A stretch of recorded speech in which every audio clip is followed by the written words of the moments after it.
Hello and welcome to episode number 13 of By the Brook. September is officially here. That means that autumn has now arrived. Can you believe it? Where has this year gone? What with thunderstorms, howling gales, baking sunshine, which means, yes, I got sunburnt again. I can't believe we've actually been able to get an episode out to you. This week we're going to be looking at one of the most important processes plants go through, and it all happens at this time of the year. And it's linked to these berries behind me.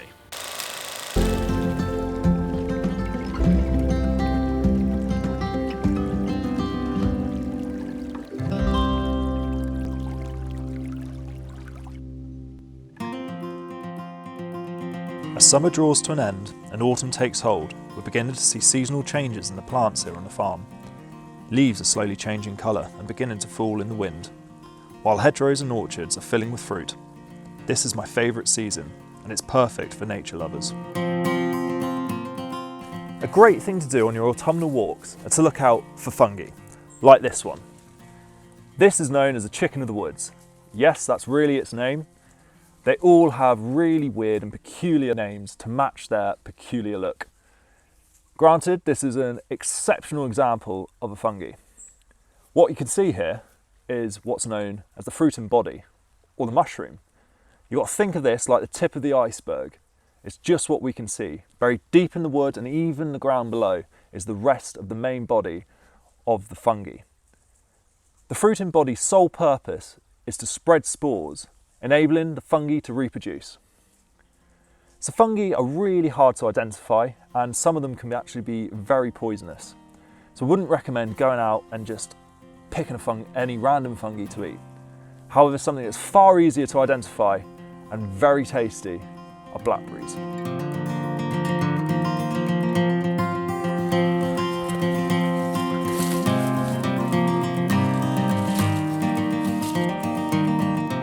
So believe it or not, that chicken of the woods fungus and these blackberries actually share the same purpose in life. In the case of the blackberries, it's to disperse their seeds as far away as possible from the parent plant. As we all know, fruit is really tasty and full of sugar. And the reason for this is to tempt animals to eat it.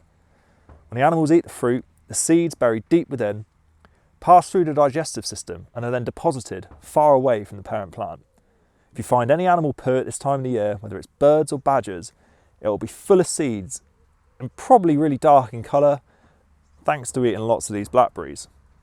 So with the fruits being so full of sugar, it's a massive investment for the plants.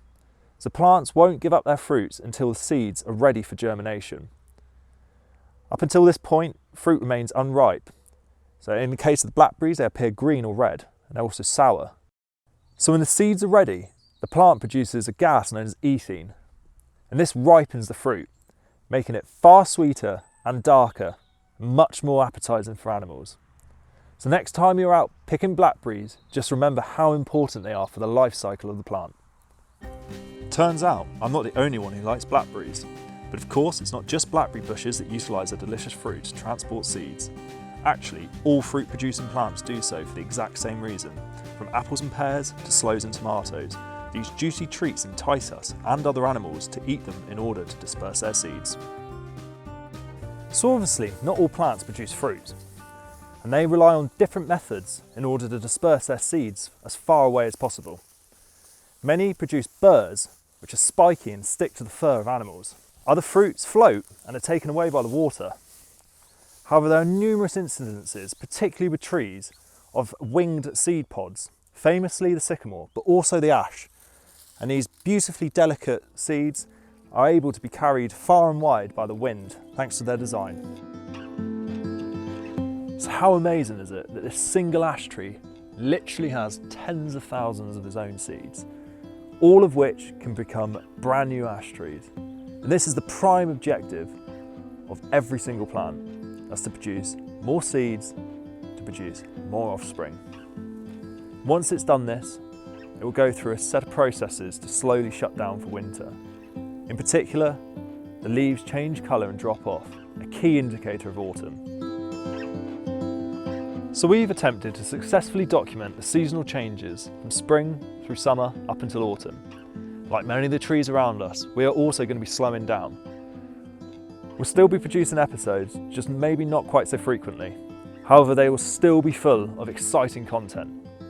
So don't forget to subscribe to the YouTube channel and tick that bell icon to be notified as to exactly when they're going to be appearing next. Be sure to follow us on Facebook for even more content. And I implore you to get out and enjoy this season. I think it's the most exciting. Get out, take a walk amongst the woods, and marvel at all the amazing colours that the trees produce. So stay safe, stay healthy, and enjoy nature.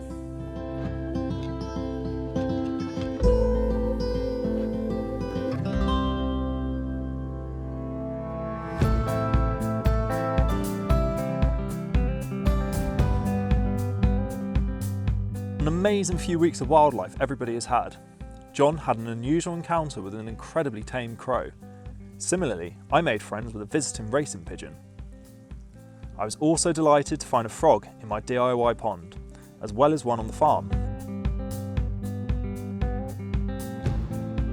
But wild encounters aren't just limited to the countryside. Lelia saw these amazing foxes in a London garden. Foxes have also been spotted on the farm, including this agile individual who managed to hop through a tiny hole in the livestock fence.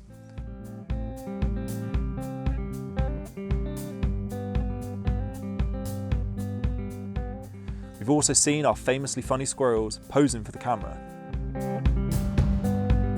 Not to mention our beloved badgers, with this one marking its territory.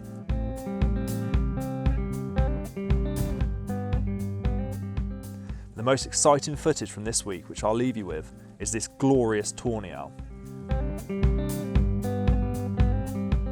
Just magnificent.